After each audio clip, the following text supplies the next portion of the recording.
চলুন আজ ডুব দেওয়া যাক জীববিজ্ঞানের একেবারে গোড়ার কথায়, কোষের জগতে। আমাদের শরীর বা যে কোনো প্রাণী বা উদ্ভিদ ঠিক কী দিয়ে তৈরি, সেই মূল এককটা নিয়ে আজ আমাদের আলোচনা। আমাদের হাতে বেশ কিছু সোর্স মেটেরিয়াল আছে, যা থেকে আমরা বোঝার চেষ্টা করব প্রাণের এই ক্ষুদ্রতম নকশা কিভাবে কাজ করে। আজকের এই আলোচনায় আমরা মূলত তিনটি বড় প্রশ্নের উত্তর খুঁজব। প্রথমত, জীবনের এই মূল একক বা কোষের মৌলিক নকশাগুলো কি কি। দ্বিতীয়ত, এই ক্ষুদ্র কোষের ভেতরে যে একটা গোটা বিশ্ব রয়েছে, তার কলকবজাগুলো কিভাবে একটা কারখানার মতো নিখুঁতভাবে কাজ করে। আর সবশেষে, এই কোটি কোটি স্বতন্ত্র কোষ একসাথে মিলেমিশে কিভাবে একটা জটিল জীবদেহ, ধরুন একটা গাছ বা একজন মানুষ তৈরি করে। এই তিনটি ধাপ বুঝতে পারলেই জীবনের মূল কাঠামোটা পরিষ্কার হয়ে যাবে। দারুণ একটা রূপরেখা। আর প্রথম প্রশ্নের উত্তর খুঁজতে গেলে আমাদের শুরু করতে হবে জীবজগতের সবচেয়ে বড় বিভাজনটা দিয়ে। সোর্সগুলো বলছে কোষের গঠন অনুযায়ী পুরো জীবজগৎকে মাত্র দুটো ভাগে ভাগ করা যায়, আদিকোষ বা প্রোক্যারিওটিক আর প্রকৃত কোষ বা ইউক্যারিওটিক। এই একটা পার্থক্য, নিউক্লিয়াস আছে কি নেই, এর ওপর ভিত্তি করেই প্রাণের বিবর্তনের দুটো সম্পূর্ণ ভিন্ন রাস্তা তৈরি হয়ে গেছে। এখানেই আমার প্রথম প্রশ্নটা আসছে। এই যে একটা পর্দা দিয়ে নিউক্লিয়াসকে আলাদা করে ফেলা হলো, এটা তো বাইরে থেকে একটা ছোটখাটো পরিবর্তন মনে হতে পারে, কিন্তু এর ফলাফল তো অমেজিং। এই একটা পরিবর্তনের জন্যই কি বহুকোষী প্রাণের জন্ম হওয়া সম্ভব হলো? এর পিছনের কারণটা কি? চমৎকার প্রশ্ন। বিষয়টা শুধু একটা দেয়াল তুলে দেওয়া নয়, বরং একটা লাইব্রেরিকে তার নির্দিষ্ট জায়গায় সুরক্ষিত করার মতো। আদিকোষ, যেমন ধরুন ব্যাকটেরিয়া, তার ভেতরে সবকিছু যেন একটা খোলা মাঠের মতো। মানে কোনো নির্দিষ্ট জায়গা নেই? না, বংশগতির উপাদান মানে ডিএনএ সাইটোপ্লাজমের মধ্যেই ভাসছে। এতে কাজ চলে যায়, কিন্তু সবকিছুই একটু অগোছালো। শক্তি উৎপাদন থেকে শুরু করে প্রোটিন তৈরি সব একই জায়গায় হচ্ছে।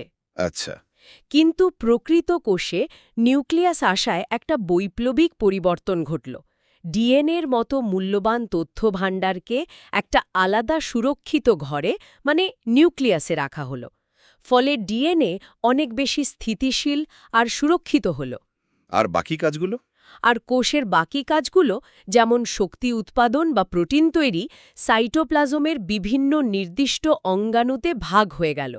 এই যে কাজ ভাগ করে দেওয়া বা কম্পার্টমেন্টালাইজেশন, এটাই জটিলতা আর দক্ষতার দরজা খুলে দিয়েছে।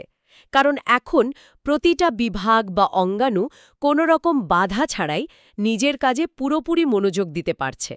আর এহিন থেকে বহুকোষী জীবনের পথে হাঁটা সম্ভব হয়েছে। তার মানে এটা অনেকটা একটা ছোট দোকানের পরিবর্তে একটা বড় ডিপার্টমেন্টাল স্টোর খোলার মতো। একদম। যেখানে প্রতিটি বিভাগের কাজ আলাদা, কিন্তু সবাই মিলে একটা বড় সিস্টেম চালাচ্ছে। বেশ ইন্টারেস্টিং। এই সূত্র ধরেই পরের প্রশ্নে আসি। উপাদানগুলোতে উদ্ভিদ আর প্রাণী কোষের ছবি দেওয়া আছে, আর দুটোই প্রকৃত কোষ। কিন্তু তাদের মধ্যে কিছু স্পষ্ট পার্থক্য রয়েছে: কোষ প্রাচীর, কোষ গহ্বর আর প্লাস্টেড। এই পার্থক্যগুলোর কারণ কি? তারা কি ভিন্ন ভিন্ন জীবনযাত্রার জন্য তৈরি? একদম তাই। এই তিনটি পার্থক্য উদ্ভিদ আর প্রাণীর জীবনযাত্রার মূল দর্শনটাকে তুলে ধরে। যেমন ধরুন কোষ প্রাচীর বা সেল ওয়াল। উদ্ভিদ তো এক জায়গায় স্থির থাকে, তাকে মাধ্যাকর্ষণ, আবহাওয়া আর বাইরের আঘাতের বিরুদ্ধে নিজেকেই সোজা হয়ে দাঁড়িয়ে থাকতে হয়। সেলুলোজ দিয়ে তৈরি এই দৃঢ় কোষপ্রাচীর তাকে সেই কাঠামোগত দৃঢ়তা দেয়। ও আচ্ছা, এটা তার নিজস্ব বর্ম আর কঙ্কাল দুটোই। ঠিক। আর প্রাণীকোষে এটা নেই, কারণ আমাদের নড়াচড়া করতে হয়, তাই না? একটা শক্ত খোলসের মধ্যে থাকলে তো মাংসপেশি সংকোচন করে দৌড়ালো বা সাঁতার কাটা সম্ভব হতো না। আমাদের নমনীয়তার প্রয়োজন। ঠিক ধরেছেন। আমাদের নমনীয়তারই আমাদের শক্তি। দ্বিতীয় পার্থক্যটা হল বড় কোষ গহ্বর বা ভ্যাকিউল। উদ্ভিদ কোষের প্রায় পুরোটাই এই গহ্বর দখল করে রাখে। এর প্রধান কাজ হল জলের চাপ বা টার্গার প্রেশার ধরে রাখা। টার্গার কাশার? হ্যাঁ, এই চাপটাই গাছের পাতা আর নরম কাণ্ডকে টানকান আর সতেজ রাখে, অনেকটা বেলুনে হাওয়া ভরার মতো। জল কমে গেলে এই চাপও কমে যায় আর গাছ নেতিয়ে পড়ে। ও আচ্ছা, এই কারণে তাহলে জল না পেলে গাছ ঝিমিয়ে পড়ে। আর তৃতীয় এবং সবচেয়ে গুরুত্বপূর্ণ পার্থক্য হল প্লাস্টিড, বিশেষ করে ক্লোরোপ্লাস্ট। ক্লোরোপ্লাস্টের ব্যাপারটা ভাবলে আমার সবসময় অবাক লাগে। তার মানে প্রত্যেকটা গাছের পাতা আসলে কোটি কোটি ক্ষুদ্র সৌর প্যানেল দিয়ে ঢাকা, হ্যাঁ, যেগুলো সূর্যের আলো থেকে সরাসরি শক্তি তৈরি করছে। এটা তো প্রকৃতির নিজস্ব প্রযুক্তি। এই জন্যই তো উদ্ভিদ নিজের খাবার নিজে তৈরি করতে পারে, আর আমরা খাদ্যের জন্য তাদের উপর নির্ভরশীল। একদম। এই ক্লোরোপ্লাস্টই পুরো পৃথিবীর খাদ্য শৃঙ্খলের মূল ভিত্তি। এই তিনটে পার্থক্যই দেখিয়ে দেয় যে উদ্ভিদ আর প্রাণীকোষ একই মূল নকশা থেকে এলেও নিজেদের ভিন্ন ভিন্ন জীবনযাত্রার সঙ্গে মানিয়ে নিতে গিয়ে সম্পূর্ণ আলাদা পথ বেছে নিয়েছে। তাহলে কোষের বাইরের গঠন আর প্রকারভেদ তো বোঝা গেল। এবার চলুন কোষের ভেতরের সেই ডিপার্টমেন্টাল স্টোরের বিভিন্ন বিভাগে ঢোকা যাক। এই যে অঙ্গাণু বা অর্গ্যানেল, এদের মধ্যে সবচেয়ে গুরুত্বপূর্ণ কয়েকটা নিয়ে কথা বলা যাক। যেমন নিউক্লিয়াসকে তো কোষের মস্তিষ্ক বলা হয়, কিন্তু এটা ঠিক কিভাবে নিয়ন্ত্রণ করে সবকিছু? মস্তিষ্ক একটা ভালো উপমা, তবে আমি একে সেন্ট্রাল লাইব্রেরি বা ডিজাইন আর্কাইভ বলতে বেশি পছন্দ করি। Design archive? হ্যাঁ, কারণ নিউক্লিয়াসের ভেতরে থাকা ক্রোমোজোমের মধ্যেই ডিএনএ রূপে একটা জীবের সমস্ত নকশা বা ব্লুপ্রিন্ট জমা থাকে। কোষের কখন বিভাজন হবে, কোন প্রোটিন তৈরি হবে, কোষটা বড় হয়ে কী কাজ করবে, এই সমস্ত নির্দেশনা ডিএনএতেই কোড করা আছে। নিউক্লিয়াস সেই নির্দেশনা অনুযায়ী বার্তা পাঠায়। তবে সবচেয়ে মজার বিষয় হল এর gatekeeping system. Gatekeeping? নিউক্লিয়াসের চারপাশে যে পর্দাটা থাকে তাতে অসংখ্য ছোট ছোট ছিদ্র বা নিউক্লিয়ার পোরস আছে। এগুলো সাধারণ কোনো ছিদ্র নয়, বরং অত্যন্ত বুদ্ধিমান প্রহরী।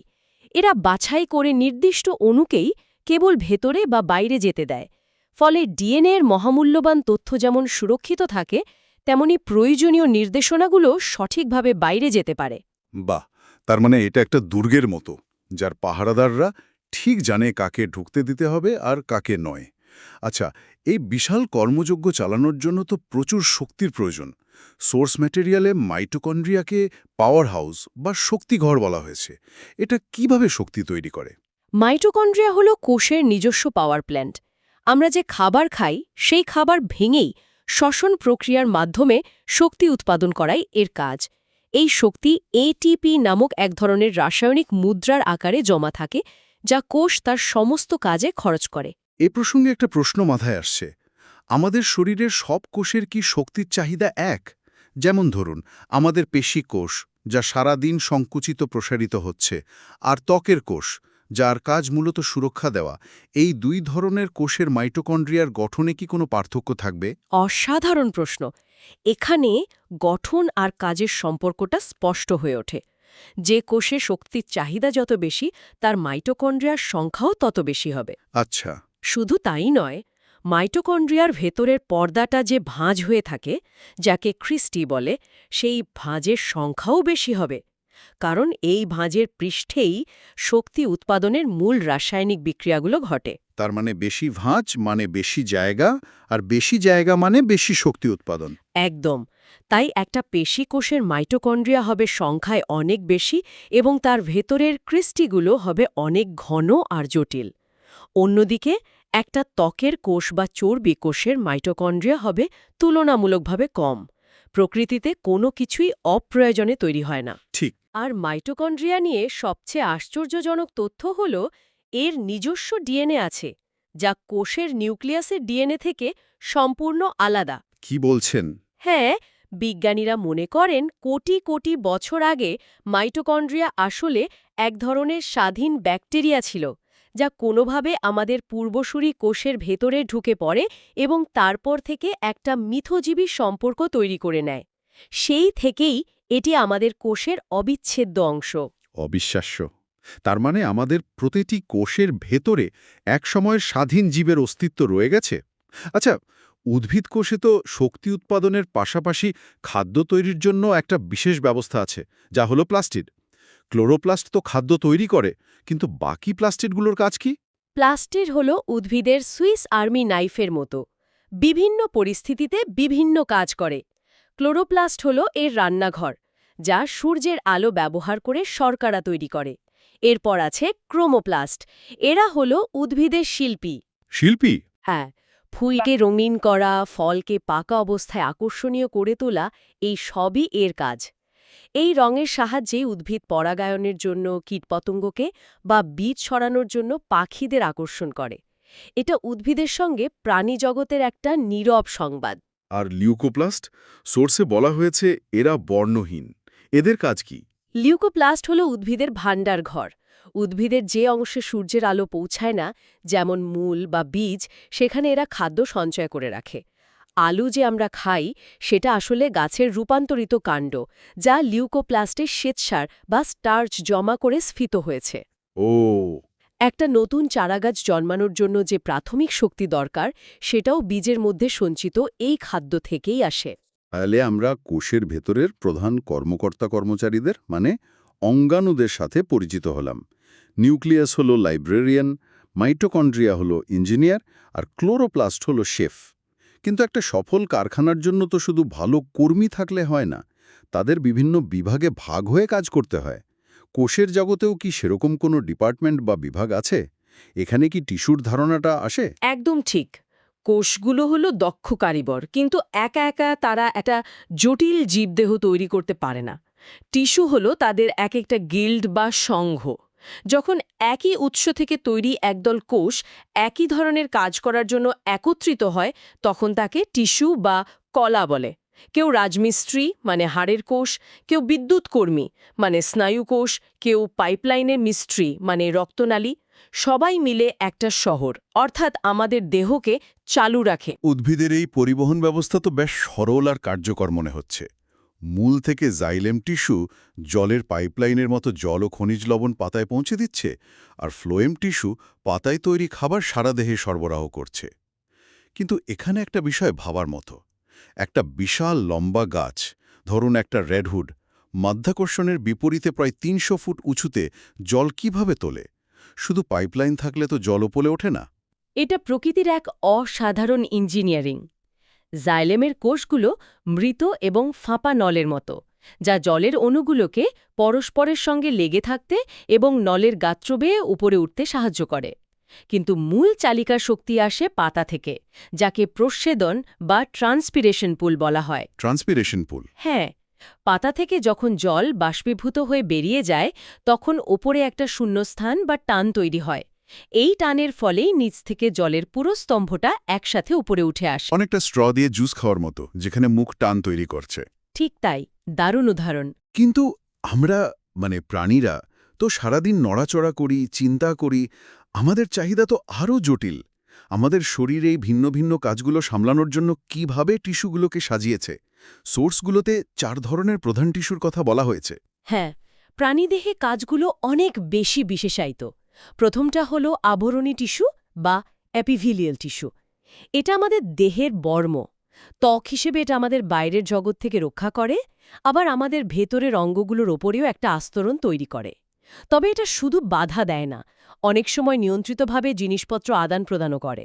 যেমন? যেমন আমাদের অন্ত্রের ভেতরের আবরণী টিস্যু হজম হওয়া খাবার শোষণ করে রক্তে পৌঁছে দেয়। আচ্ছা, দ্বিতীয়টা হলো যোজক টিস্যু বা কানেকটিভ টিস্যু। এই নামটা শুনলে আমার মাথায় শুধু হাড় বা মাংসপেশিকে জোড়া লাগানোর কথাই আসে, কিন্তু এর পরিধি তো আরও অনেক বিশাল, তাই না? যোজক টিস্যু হল দেহের সবচেয়ে বৈচিত্র্যময় টিস্যু। এর গঠন আর কাজ অবিশ্বাস্য রকমের ভিন্ন হতে পারে। একদিকে আছে তরল যোজক কলা, যেমন রক্ত, যা সারা দেহে অক্সিজেন, পুষ্টি আর বার্তা বয়ে বেড়ায়। আর একদিকে আছে কঠিন, দৃঢ় যোজক কলা, যেমন হাড়, যা আমাদের পুরো দেহের কাঠামো তৈরি করে। রক্ত যোজক টিস্যু, এটা তো জানতাম না। হ্যাঁ, আবার এদের মাঝামাঝি আছে তরুণাস্থি বা কার্টিলেজ, যা হাড়ের মতো শক্ত নয় কিন্তু নমনীয়। এই সবকিছুর মূলে আছে কোষের বাইরের এক ধরনের পদার্থ বা এক্সট্রা সেলুলার ম্যাট্রিক্স, যার প্রকৃতি নির্ধারণ করে দেয় টিস্যুটা তরল, জেলির মতো নাকি কঠিন হবে। আর পেশি টিস্যু তো আমাদের নড়াচড়ার জন্য দায়ী, কিন্তু আমাদের সব নড়াচড়া তো আমরা নিজেরা নিয়ন্ত্রণ করি না। যেমন হৃদস্পন্দন বা হজম, এর জন্য কি ভিন্ন ধরনের পেশি আছে? অবশ্যই ৩ ধরনের পেশি টিস্যু আছে।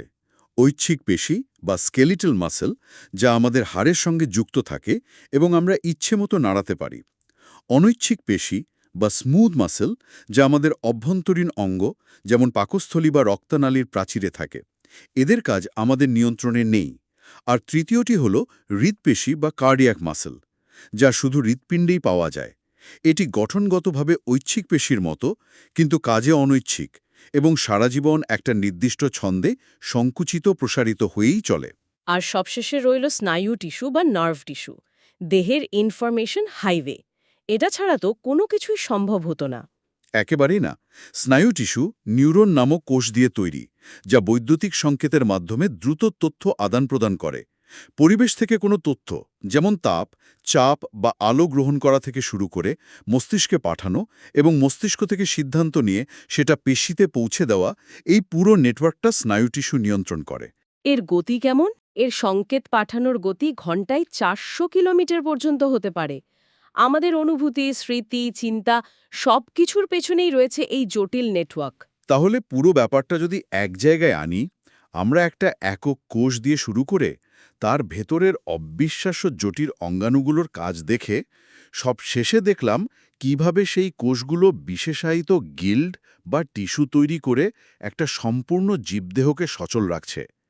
ক্ষুদ্রতম একক থেকে কিভাবে এমন একটি জটিল এবং সমন্বিত ব্যবস্থা তৈরি হয়, তা ভাবলে সত্যি অবাক হতে হয়।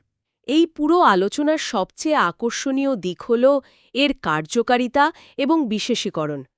প্রতিটি অংশের গঠন তার কাজের জন্য কতটা নিখুঁতভাবে তৈরি তা ভাবার মতো। মাইটোকন্ড্রিয়ার ভেতরের ভাঁজগুলো শক্তি উৎপাদনের ক্ষেত্রফল বাড়ানোর জন্য, জাইলেমের ফাঁপা নল জল পরিবহনের জন্য, কিংবা একটি নিউরনের লম্বা গঠন দ্রুত বার্তা পাঠানোর জন্য, সবকিছুই এক অবিশ্বাস্য নকশার অংশ। একটা খুব সাধারণ একক থেকে শুরু হয়েও ধাপে ধাপে জটিলতা তৈরি হওয়ার এটাই সবচেয়ে বড় উদাহরণ। পরিশেষে আমাদের শ্রোতাদের জন্য একটা ভাবনা রেখে যাওয়া যাক। এই সোর্সগুলোতে লাইসোজোম নামক একটা অঙ্গাণুর কথা বলা হয়েছে। এর কাজ হল কোষের ভেতরের আবর্জনা হজম করে পরিষ্কার রাখা। কিন্তু প্রয়োজনে, যেমন কোনো কোষ ক্ষতিগ্রস্ত বা রোগাক্রান্ত হলে, এই লাইসোজোম ফেটে গিয়ে তার হজমি রস দিয়ে পুরো কোষটিকেই ধ্বংস করে ফেলতে পারে। এই জন্য একে আত্মঘাতী থলিকা বা সুইসাইডাল স্কোয়াড বলা হয়। একটি জীবের বৃহত্তর স্বার্থে কোনো অপ্রয়োজনীয় বা বিপজ্জনক কোষকে শরীর থেকে সরিয়ে দেওয়ার জন্য কোষের এই প্রোগ্রাম করা মৃত্যু বা অ্যাপোপ্টোসিস একটা স্বাভাবিক এবং জরুরি প্রক্রিয়া।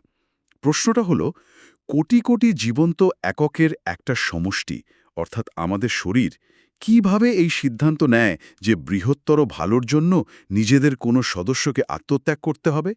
কোষদের মধ্যে এই সামাজিক চুক্তিটা কিভাবে কাজ করে?